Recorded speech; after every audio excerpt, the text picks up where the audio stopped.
Hari ini kita akan membaca firman Tuhan dari Lukas 19. Dari Lukas 19 ayat 11 sampai 16 turut dengan pembacaan Alkitab kita. Di sini mengenai mina. Ya. Masing-masing kita beroleh satu mina dan Tuhan meminta satu mina itu juga harus berbuah. Yang paling baik satu mina berbuah 10 mina. Tetapi ada juga yang berbuah 5 mina. Kita lihat nanti dalam cerita ini. Marilah kita sama-sama membaca dalam Lukas 19 ayat 11 sampai 27. Mari.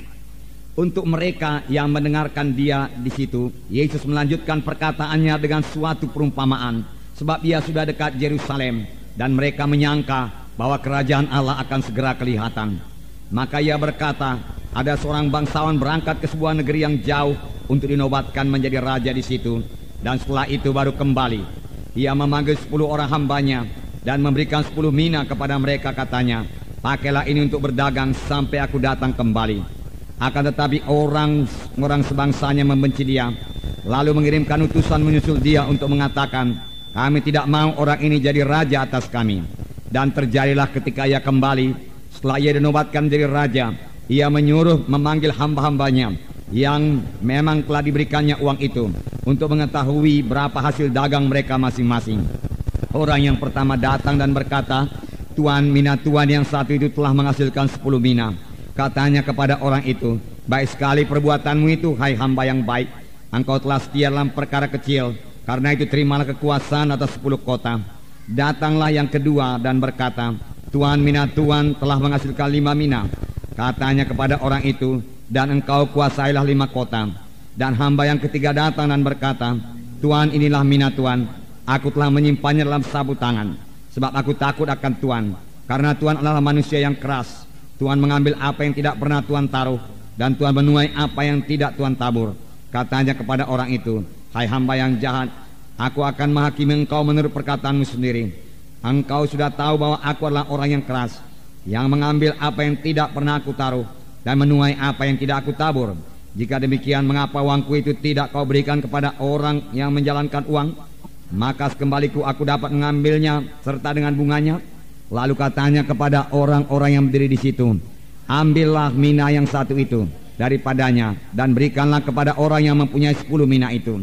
Kata mereka kepadanya, Tuan, ia sudah mempunyai 10 mina. Jawabnya, aku berkata kepadamu, setiap orang yang mempunyai, kepadanya akan diberi. Tetapi siapa yang tidak mempunyai, daripadanya akan diambil apa yang ada padanya.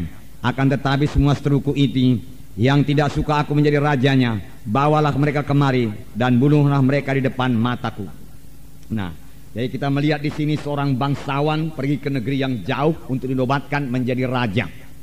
Sebelum dia pergi, saudaraku, dia memanggil 10 orang hambanya dan dia mengambil 10 mina. Masing-masing hamba beroleh 1 mina. Tidak berapa lama kemudian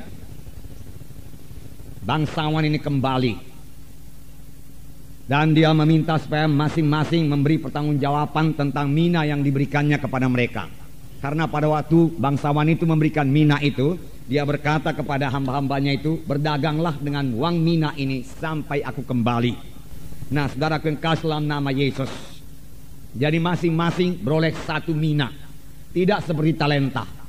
Dalam perumpamaan talenta beberapa waktu yang lalu, kita melihat bahwa satu orang diberikan 5 talenta, yang lain 2 talenta, yang lain 1 talenta.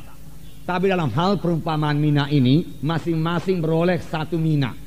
Dan Tuhan juga masih menuntut, saudaraku, supaya 1 mina ini juga berbuah, sama sebagaimana talenta itu berbuah.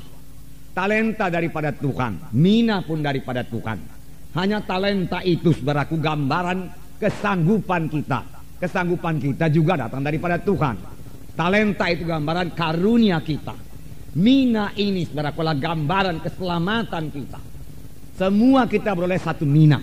Semua kita sudah selamat. Semua kita sudah lahir baru, saudaraku. Nah, sekarang ini, saudaraku, saya sudah selamat. Tuhan minta 1 mina itu berbuah. Saya sudah selamat. Tuhan minta keselamatan kita itu berbuah. Apakah buah daripada keselamatan, saudaraku? Kalau mangga, buahnya mangga, saudaraku. Kalau durian, buahnya durian. Kalau pohonnya durian, buahnya durian. Kalau orang selamat, buahnya orang selamat, saudaraku. Kalau mina, buahnya mina, saudaraku. Tuhan minta satu mina paling sedikit, saudaraku. Firman Tuhan berkata dalam buku Efesus 4 ayat 11 dan 12, semua kita ini harus melayani, saudaraku. Tidak ada yang tidak melayani. Jadi semua kita harus ambil bagian, saudaraku, dalam pelayanan.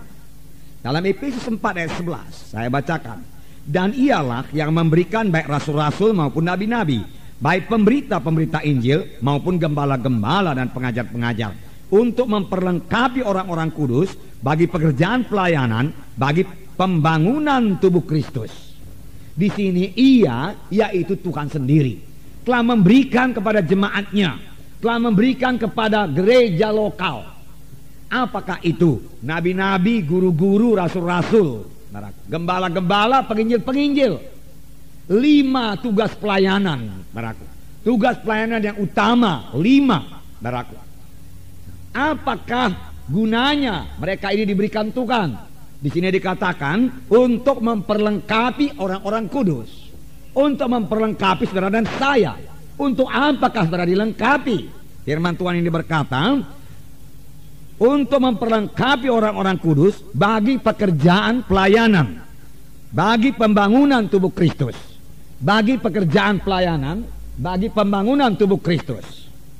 Nah, saudara, jadi saudaraku, kita semua melayani untuk membangun tubuh Kristus. Kita ikut dalam membangun tubuh Kristus. Nah, saudaraku yang kasih dalam nama Yesus, tubuh Kristus. Ya, kita inilah anggota tubuh Kristus. Anggota tubuh Kristus, saudaraku, semuanya berfungsi. Tidak ada yang tidak berfungsi, saudaraku. Tidak ada yang tidak berfungsi. Nah, dengan demikian, saudaraku, sidang ini dibangun kalau semua kita ikut berfungsi, saudaraku. Pada akhir zaman ini, saudaraku, Tuhan bekerja melalui gereja lokal, saudaraku. Tuhan bekerja melalui satu tim ministry, saudaraku, yaitu melalui guru-guru, nabi-nabi, gembala-gembala, rasul-rasul, pengajar-pengajar, saudaraku, penginjil-penginjil, saudaraku, di dalam satu gereja lokal, saudaraku. Syukur kepada Tuhan, Tuhan telah memimpin kita membangun satu gereja lokal seperti ini, saudaraku. Biarlah kita terus, saudaraku, aktif sebagai anggota tubuh Kristus. Karena dalam gereja lokal seperti ini, masing-masing kita bisa berbuah, saudaraku.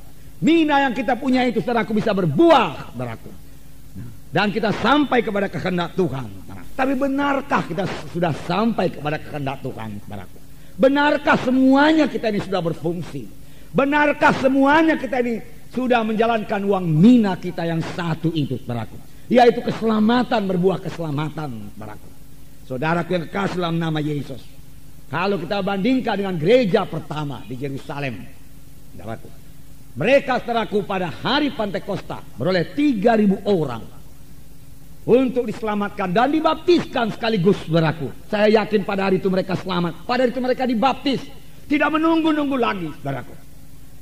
Kemudian beberapa waktu kemudian, saudaraku, mujizat Tuhan terjadi. Petrus berjalan ke pintu bait Elok dan melihat di situ, saudaraku, seorang yang tepok, dan dia berkata, emas dan perak tidak ada padaku, tapi apa yang ada padaku kuberikan padamu. Dalam nama Yesus orang Nazaret, bangkit dan berjalan.